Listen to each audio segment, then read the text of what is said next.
মিষ্টিগুলো 30 টাকা করে দাম এক একটা মিষ্টির। রাইডাররা সবাই ফুয়েল রিফিলিং করে নিচ্ছে এখান থেকে।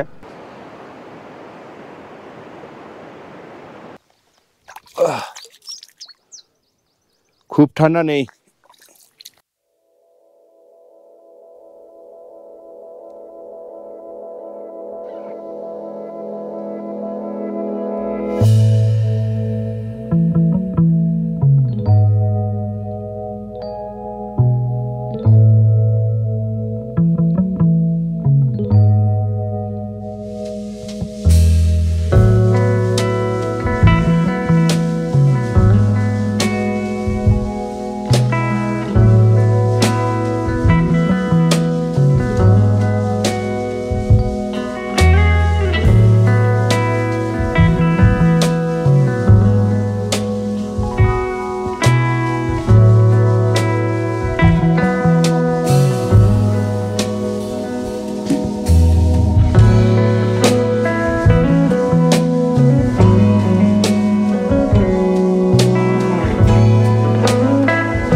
গতকাল আমরা কল্পা থেকে দেখেছি অপরূপ কিন্নর কৈলাসকে। আজও তার পুনরাবৃত্তি এবং তা আরও পরিষ্কার এবং স্বচ্ছভাবে। চলুন তাহলে দেখে নিই এই কল্পার চিনি গ্রামকে ঘিরে থাকা মাউন্টেন পিকগুলো। এই পিকগুলোর একটা নাম তো আছেই বটে, তবে এই পিকগুলোকে আরও একভাবে বলা হয়। সেটা হলো এই পিকগুলোর উচ্চতা, যা পি দিয়ে বোঝানো হয়। যেমন ধরুন বাঁ দিকে রয়েছে চৌকাস রেঞ্জ P5650, তারপর সব থেকে উঁচু কিন্নর কৈলাস P6050, তারপর জোরকান্ডা P6473, তারপর P6240, মাঝে P5990 এবং সবার শেষে P5983 রালডাং। Good morning. আজ 21শে মে 2024, আর আমরা গতকাল কল্পায় এসেছিলাম। কল্পায় আমরা লিটল হেভেন হোমস্টেতে ছিলাম। আর আজকে এখন সকাল 7:30 বাজছে। আমরা বেরোবো কল্পা ছেড়ে টাবোর উদ্দেশ্যে। আর আমরা এই যে আমার পিছনে লিটল হেভেন হোমস্টে, আর এইদিকে সব আপেল বাগান, আর এখানে আপেলের সব গাছ, আর সব গাছে ফুল এসছে। এই আজকে সকালে ঝকঝকে তকতকে একদম আকাশ, যেমন neat and clean crystal clear যেরকম আকাশ হয়, যা বলতে আমরা বুঝি স্কাই ব্লু, আর ঠিক সেই রকমই আজকের আকাশ। এই দেখুন এই আপেলের ফুল দেখতে পাচ্ছেন, এই দেখুন ফুল ফুটেছে। যাই হোক, আজকের আকাশ একদম ঝকঝকে তকতকে নীল আকাশ, আর এত তাড়াতাড়ি এখানে সূর্যোদয় হচ্ছে। তো আমরা কিছুতেই সূর্যোদয়টা দেখতে পাচ্ছি না। 4টে 4:30 সময় সূর্যোদয় হয়ে যাচ্ছে, সেই সময়টা উঠতে পারছি না। ও ভিউটা দেখুন, সিনিক বিউটি দেখুন, অসম্ভব সুন্দর। সকাল 7:30 বাজছে আর সূর্য কোথায় উঠে গেছে। আজকে প্রথমে আমরা যাব নাকো, ওখানে নাকো লেক দেখব, তারপরে টাবো যাব। এই উপরেই গাড়ি রাখা আছে আমাদের, এদিকে ওইদিকে যাব।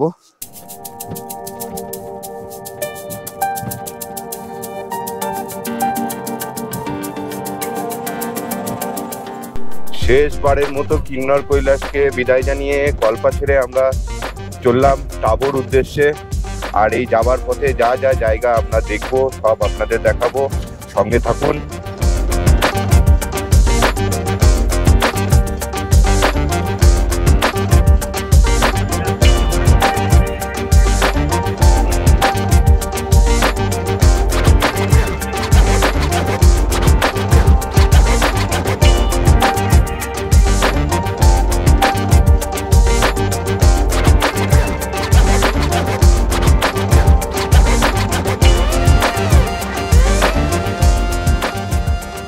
গতকাল আমরা এই ফোয়ারি মোড় পেরিয়ে এই সোজা চলে গেছিলাম আমরা এইদিকে, প্রথমে রিকংপিও, তারপরে কল্পা।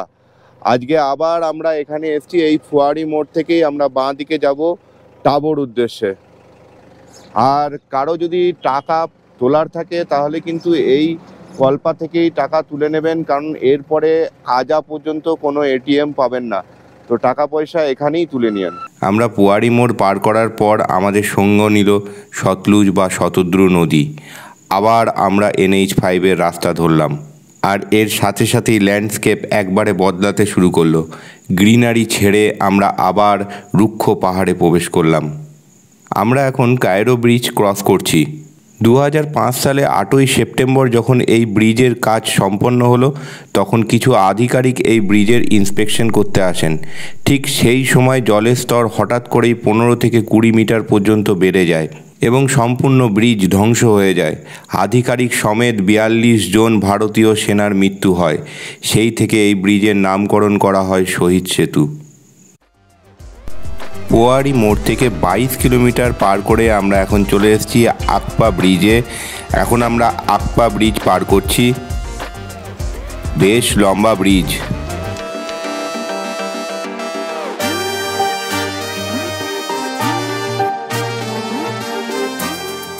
আকপা ব্রিজ থেকে মাত্র 12 কিলোমিটার আমরা এসেছি, আর এখন আমরা পেরোচ্ছি কিরণ খাদ ব্রিজ।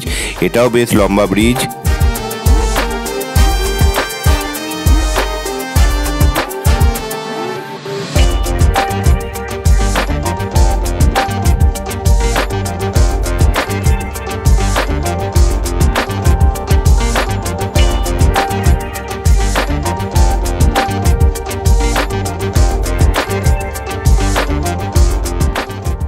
পেরিয়ে স্পিলোতে ঢুকে গেছি, আর স্পিলোতে ঢোকার সাথে সাথে এখানে শতদ্রু বা সতলুজ নদী কত চওড়া হয়ে গেছে।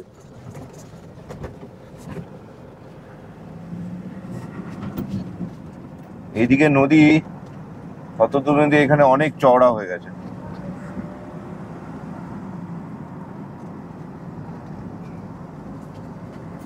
চালা, আমরা চলে এসেছি এখন স্পিলো মার্কেটে, আর এখানে আমরা ব্রেকফাস্ট করবো, কেননা সকাল থেকে এখনো ব্রেকফাস্ট করিনি।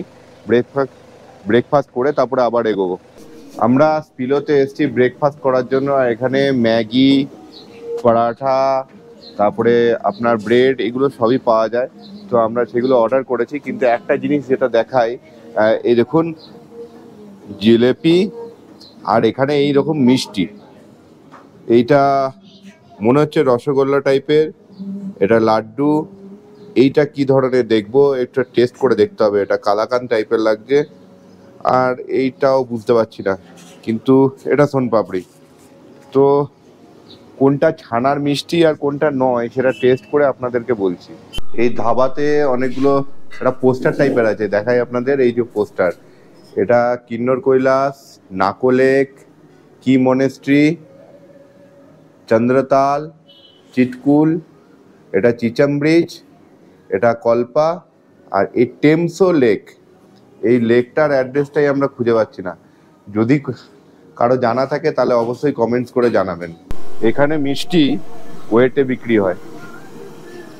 আমি এই দুটো মিষ্টি নিলাম, 110 গ্রাম ওয়েট হলো। এইটা কালাকান, আর এইটা বলছে দুধ দিয়েই হয়। দেখি খেয়ে কেমন লাগছে। আগে কালাকানটা খাই।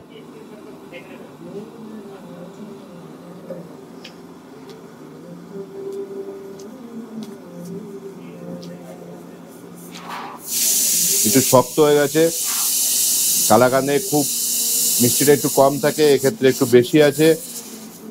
আর গুঁড়ো দুধের মনে হচ্ছে। আর এটা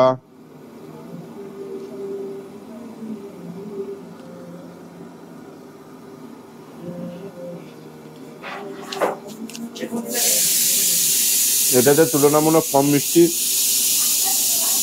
কিন্তু এটা কিরকম ভাবে হয়েছে আমি ঠিক বুঝতে পারছি না। মিষ্টিগুলো কিন্তু অবশ্যই খেতে পারেন, খারাপ টেস্ট নয়, বেশ ভালোই লাগছে। কতটা গরুর দুধ বা অন্য দুধ দিয়ে হয়েছে না গুঁড়ো দুধ দিয়ে হয়েছে এটা বলতে পারবো না, কিন্তু মিষ্টির টেস্ট খারাপ নেই, মিষ্টি খেতে খুবই ভালো। আপনাদের মিষ্টি খেতে তো ইচ্ছা যদি হয় এত দূরে এসে, তাহলে মিষ্টি কিন্তু খেতে পারেন, আর খেয়ে দেখবেন একবার অবশ্যই। চলুন আমরা ব্রেকফাস্টটা তাহলে শেষ করি, আর শেষ করে এগোই নাকোর উদ্দেশ্যে। মিষ্টিগুলো 30 টাকা করে দাম এক একটা মিষ্টির। ঠিকই আছে, এত দূরে এখানে মিষ্টি 30 টাকা করে খারাপ না।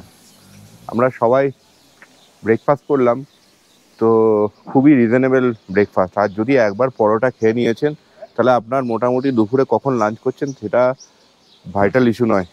পরোটা খেলে একদম পেট চরমভাবে ভরে যাবে। আমি বলেছিলাম আপনারা রিকংপিও অথবা কাজাতেই এটিএম পাবেন টাকা তুলে নেওয়ার জন্য, কিন্তু এই স্পিলোতে এসে দেখছি এখানেও এটিএম আছে। এই যে এখান থেকে আপনারা কিন্তু টাকা তুলে নিতে পারবেন। আমরা কানাম ব্রিজ ক্রস করছি, এটা কানাম সেতু।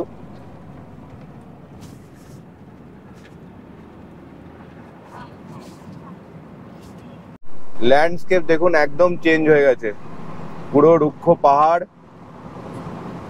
আবার বলছে মরা পাহাড় নাকি এগুলো, গাছপালা নাই বলে। আর সেই রকমই বিভিন্ন জায়গায় ল্যান্ডস্লাইড এরিয়া, যে কোনো জায়গায় ল্যান্ডস্লাইড হতে পারে।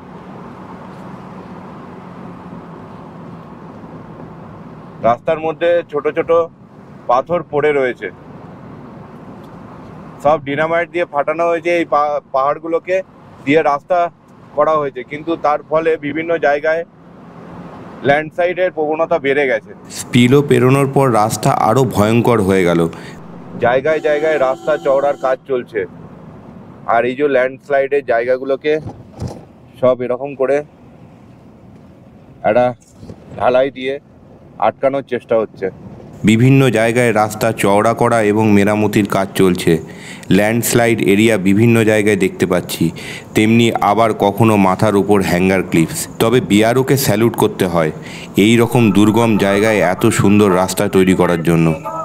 স্পিলো থেকে প্রায় 12 কিলোমিটার পার করে আমরা এখন পেরোচ্ছি রোপা ভ্যালি মোড়। এখান থেকে বাঁ দিকে 13 কিলোমিটার গেলেই পড়বে রোপা ভ্যালি, আর আছে 1200 বছরের পুরনো মনেস্ট্রি। আমরা চলে এসেছি এখন পু পেট্রোল পাম্পে। এইটাই লাস্ট পেট্রোল পাম্প, এরপরে আবার কাজাতে গিয়ে পেট্রোল পাম্প পাওয়া যাবে। তাই পেট্রোল রিফিলিং করতে হলে এইখানেই করে নিতে হবে, এর মাঝে আর কোথাও পেট্রোল পাম্প পাওয়া যায় না। এই পু পেট্রোল পাম্প।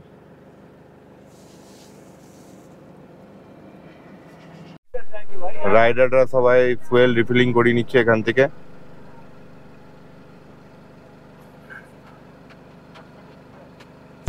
একটি ছোট্ট পাহাড়ি শহর পু। একাদশ শতকের প্রথম দিকে চীনের সঙ্গে বাণিজ্যের একটি গুরুত্বপূর্ণ কেন্দ্র ছিল এই পু। এখানে অপূর্ব প্রাকৃতিক সৌন্দর্য, অ্যাপ্রিকট, আঙুর, বাদাম গাছের জন্য পরিচিত এই পু। ডাবলিং চেকপোস্টে এসে আমাদের আবার পরিচয় দিতে হলো, মানে ওই আর কি, নাম, কোথা থেকে আসছি, কোথায় যাব এবং আধার নম্বর। আর কিছুক্ষণের মধ্যে আমরা এই শতদ্রু নদীকে বিদায় জানাবো। তিব্বতের রাক্ষসতাল হ্রদের কাছে উৎপত্তি হয়ে প্রথমে পশ্চিম উত্তর পশ্চিমে প্রবাহিত হয়ে তিব্বত সীমান্তে শিবকালী পাস পার করে ভারতের হিমাচল প্রদেশে প্রবেশ করেছে। তারপর এই দীর্ঘ পথ অতিক্রম করে এই খাবে এসে স্পিতি নদীর সঙ্গে মিলিত হয়েছে। আমরা চলে এসেছি খাব ব্রিজে, আর এখানে রয়েছে খাব সঙ্গম, যেখানে শতদ্রু বা সতলুজ নদী আর স্পিতি নদীর মিলন হয়েছে। চলুন দেখাই আপনাদের। এই দেখুন, এখান থেকে আসছে সতলুজ বা শতদ্রু নদী, আর ওই দিক থেকে আসছে স্পিতি নদী। এই দুই নদীর মিলন হয়েছে এখানে। এখান থেকে এই সিনিক বিউটিটা দেখুন, অসম্ভব সুন্দর লাগছে। হিন্দিতে তো খাওব মানে স্বপ্ন। হ্যাঁ, সত্যিই স্বপ্ন। যা আমার এত দিন থেকে স্বপ্ন ছিল, তা আজ এই ব্রিজ পেরিয়েই সার্থক হবে। এই ব্রিজ পেরিয়ে আমরা কিন্নর ভ্যালি থেকে স্পিতি ভ্যালি প্রবেশ করব। ব্রিজের পাশেই আছে একটা ধাবা। এই কঠিন প্রতিকূলতার মধ্যেও এখানে ধাবা চালানো কি কঠিন হবে। এখন যদিও ঠান্ডা একটু কম, কিন্তু যখন অতিরিক্ত ঠান্ডা থাকে তখন ভাবুন একবার সিচুয়েশনটা। খাব ব্রিজ ক্রস করার সাথে সাথে আমরা সতলুজ নদীকে ছেড়ে আমরা এবার স্পিতি নদীর পাশ দিয়ে এগিয়ে চলেছি নাকোর উদ্দেশ্যে। ওই দূরে দেখা যাচ্ছে স্পিতি, আর আমরা এবার কিন্নর থেকে ধীরে ধীরে স্পিতিতে প্রবেশ করব। আনঅফিসিয়ালি স্পিতি ভ্যালিতে আমরা অনেক আগেই ঢুকে গেছিলাম, কিন্তু ম্যাপ বলছিল তখনও আমরা স্পিতি ভ্যালিতে প্রবেশ করিনি, কিন্তু এখন আমরা পুরোপুরিভাবে অফিসিয়ালি স্পিতি ভ্যালিতে প্রবেশ করে গেছি। এই স্পিতি ভ্যালিতে প্রবেশ করার সাথে সাথেই আমার মনে একটাই শুধু হচ্ছিল, কেন আমি এখনও এত দিন এইখানে আসিনি। এত সুন্দর নৈসর্গীয় দৃশ্য, কোনো দিনও না ভোলার মতো। এই মাউন্টেনের ছবি সারা জীবন মনে গেঁথে থাকবে। আমরা এখন ওই খাপ ব্রিজ থেকে 16 কিলোমিটার এগিয়ে এসেছি, আর আমরা পৌঁছে গেছি কিন্নর জেলার শেষ গ্রাম নাকোতে। এই নাকো পেরিয়েই কিন্তু আমরা অফিসিয়ালি স্পিতিতে ঢুকে যাব। তো এই নাকো যে গ্রাম আছে, এই গ্রামে খুব অল্প লোক, 450 থেকে 500 লোকের বসবাস, আর বেশ কিছু আর অল্প কিছু হোমস্টে আছে। আর এই নাকো যে গাড়ি স্ট্যান্ডটা আছে বা হেলিপ্যাড টাইপের আছে, এখান থেকে ভিউটা একবার দেখুন, অসম্ভব সুন্দর ভিউ, দুর্দান্ত লাগছে। আর এই নাকো গ্রামের প্রধান দুটো দ্রষ্টব্য স্থান আছে, একটা নাকো মনেস্ট্রি আর একটা হচ্ছে নাকো লেক। আমরা এখন দেখতে যাব নাকো মনেস্ট্রি। এই হেলিপ্যাডের এখানেই একটা মনেস্ট্রি আছে, আর ওই দিকটা দিয়ে উপর দিকে উঠে পুরনো মনেস্ট্রি আছে, আমরা ওইদিকে যাব।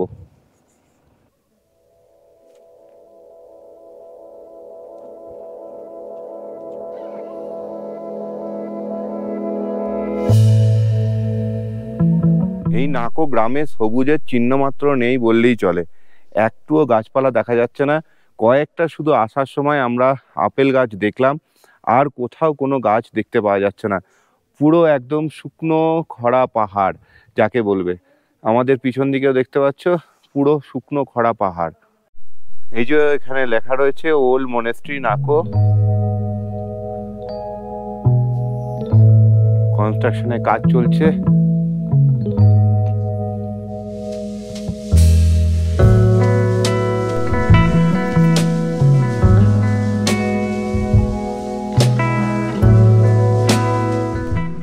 ₹650 के करीब है। अच्छा, और कितना घर है इसमें? 114-15 के करीब। अच्छा, ये इसका क्या इनकम, क्या क्या सोर्स है? इनकम मटर बीजते हैं, आलू बीजते हैं हाँ, और सेब खुमानी। अच्छा, या क्या सेब ये इधर उगता है? जो गोल्डन सेब होता है? गोल्डन होता है, रॉयल रिलीजियस होता है, रेड रिलीजियस अच्छा। होते हैं। अच्छा, साल में कितना दिन ए- यहाँ बंद रहता है? बंद नहीं होता है, बंद नहीं, खुला रहता है? बर्फ पड़ेगा तो 1-2 दिन के लिए बंद हो जाएगा, उसके बाद फिर खुल जाता है। अच्छा, और ये बर्फ कब पड़ता है इधर? ये आपको नवंबर लास्ट से शुरू हो जाएगा, अच्छा, फिर बीच बीच में धूप निकलेगा, फिर पिघल जाएगा, फिर बर्फ पड़ेगा, फिर पिघल जाएगा, खत्म हो जाएगा। ऐसे मतलब बिल्कुल ही बंद नहीं होता है। टूरिस्ट आने का सबसे अच्छा टाइम कौन सा? गर्मियों में है, जून से लेकर अगस्त लास्ट तक। अच्छा, और ये मोनेस्ट्री कितना पुराना है? ये थोड़ा बता आप दीजिए इसके बारे में। आप हिसाब लगा तो ये 11वीं शताब्दी में बना है। अच्छा, ये देवी देवताओं ने बनाया, और ये एक ही रात में 4 कमरा है, वो एक ही रात में बनाया। रजन जंगबो हाँ, रंजन जंगपुर। वो तो कराने वाला है ना, देवी देवताओं को कराने वाला, अच्छा, तो उनके द्वारा बनाए। ऊपर कश्मीर से लेकर, उधर से स्पीति काजा से लेकर, लाहौर से लेकर, यहाँ से नीचे लोअर किन्नौर तक, ऐसे ही मतलब छोटे मोटे 108 मोनेस्ट्री बनाए कहते हैं एक ही रात में। वो यहाँ एक में बनाया और अगले फिर एक रात में बनाया, ऐसे सारा 108 एक ही रात में नहीं बना। नहीं। आपका नाम? मेरा नाम छवंग मुरुप। নভেম্বর ডিসেম্বর মাসে এই নাকো গ্রাম বরফে ঢাকা থাকে।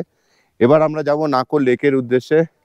এই মনেস্ট্রি আমার পিছন দিকে, আর এইদিকে রাস্তা চলে গেছে লেকের দিকে। এই সরু রাস্তা ধরে আমরা লেকের দিকে যাচ্ছি এখন।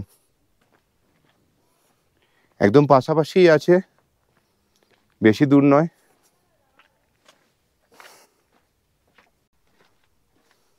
আমরা এখন গ্রামের একদম গলি রাস্তা ধরে এগোচ্ছি,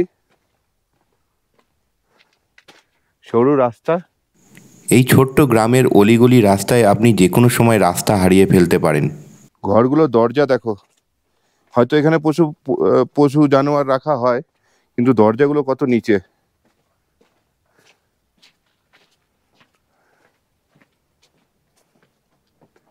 আর রুক্ষ পাহাড়, সবুজ নেই বললেই চলে, ওই দূরে একটু একটু দেখা যাচ্ছে। অল্প মানুষের বসবাস আর অল্প কিছু হোমস্টে আছে, সেরকম আয়েসি সুযোগ সুবিধা পাবেন না কিন্তু এখানে। এখানে ঘরগুলো দেখুন, আমরা ইট দিয়ে ঘর বানাই, এখানে পাথরের থাক থাক করে সাজানো ঘর। এই পাথরের টালি দিয়ে, পাথর দিয়েই ঘর বানানো হয়েছে। আমরা গ্রামের ভেতর দিয়ে চলে যাচ্ছি। চলে এসছি আমরা নাকো লেকে। আর এই পাঁচিলগুলো দেখুন, এই পাঁচিলগুলোর ওপরে পাথর দিয়ে বানানো, আর ওপরে কাঁটা গাছ দেওয়া রয়েছে শুকনো। আর এই নাকো লেক। নাকো লেক 12,014 ফুট উচ্চতায় অবস্থিত।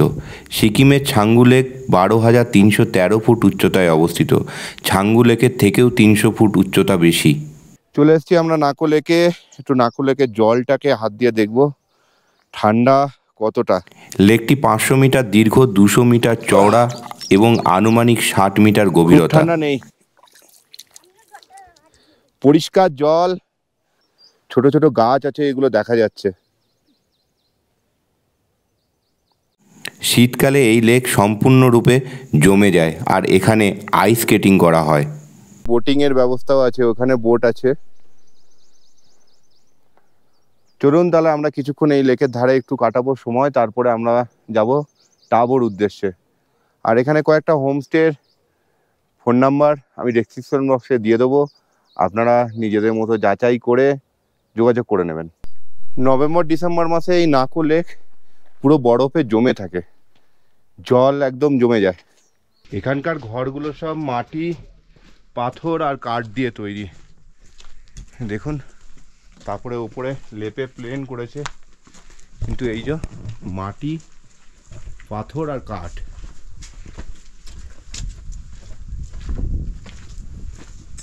এখানে আছে নাকো রিজেন্সি, বেশ বড় হোমস্টে। জাস্ট এটা মনেস্ট্রি থেকে বেরিয়েই একটু আসার পরেই গো হোমস্টে। আর এখানে আছে লোভন হোটেলস। আর ঠিক এই দিক দিয়েই নাকো লেক চলে যাচ্ছে। আর এখানে দুর্গা হোমস্টে, আর এই সামনে আছে পার্কিং। এখন আমরা নাকোতে লাঞ্চ করে এগিয়ে যাব টাবোর উদ্দেশ্যে। প্রথমে আমরা যাব গিউ মনেস্ট্রি, তারপরে যাব টাবো। সেই সমস্ত ভিডিও আসবে আগামী পর্বে। আজকের মতো ভিডিও এখানেই শেষ করছি। এই পর্যন্ত ভিডিওটা দেখে থাকলে, ভিডিও ভালো লাগলে ভিডিওটাকে অবশ্যই লাইক করবেন, কমেন্টস করে জানাবেন কি ভালো লাগলো, আর বন্ধুদের সঙ্গে শেয়ার করবেন। যারা এই চ্যানেলে নতুন তারা সাবস্ক্রাইব করতে ভুলবেন না কিন্তু। সবাই ভালো থাকবেন, সুস্থ থাকবেন। Tata, bye bye. We wanna chase the